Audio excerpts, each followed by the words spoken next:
because I was just watching a video on social media of a Filipino in Qatar claiming to have personal knowledge of the incident, personally knowing one of the 17, and claiming that they are being held not for mass action but for expired QIDs. Well, How true is that? yung personal opinion at rekomendasyon o anuman ng isang tao is one thing. Pero yung nakikita ng Qatari authorities at kung ano ang inimbestigahan nila at kung ano yung magiging depensa natin doon is another thing, and that will be the subject of the investigation. I hope you understand, Ivan, hindi ko muna sasagutin ng detalyado yon kasi kasama yan sa pagtulong, legal assistance at defense natin sa kababayan natin. Yung mga detalyadong aspeto ng bakit kayo naroon, ano ang hinala o charge ng Qatari side. All of these things will come to the fore dun sa investigation, and our lawyers are well equipped to address this in defense of our people. So, hindi ko muna tatalakayin yung bahagi niya. That's a very, very sensitive area. And the opinion of one, should I say, will not necessarily affect, will have any bearing dun sa proceedings before the Qatari authorities. Thank you, Secretary. Ira Panganiban, DCRJ. Sec, I was just going to ask, regardless of whatever happens in the case, whether it goes sideways, upwards or northwards, is it safe to assume that these people who were arrested will be told to leave Qatar? And how is the Philippine government? That in itself will be the subject of the investigation.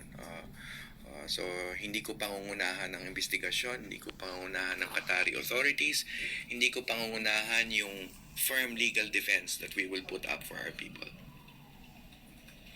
Pia Gutierrez, ABS-CBN. Sir, outside of their legal troubles, yung meron po ba sa kanilang nawalan ng employment because of the incident? And is the Philippine government ready to provide longer-term na welfare assistance sa kanilang re-employment and repatriation if it comes to that? Yeah, wala pa tayong detalyeng alam sa ganong aspeto. But as you know, in the past, di ba, yung mga issues natin about airport delays here or disasters here that prevent our people from going abroad, nakahanda yung mga labor attachés natin, MWO personnel in tandem with the embassy, to reach out to the employers and explain, right, what happened and what could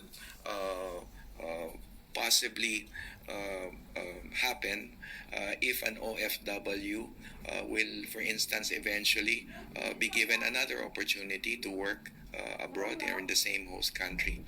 So, wala pa tayong detalye kung ano nangyari sa kanilang employment, but rest assured, our people on the ground will be there to do all they can in terms of reaching out to employers, in terms of how best we could work in the interest of maintaining the employment of our OFWs.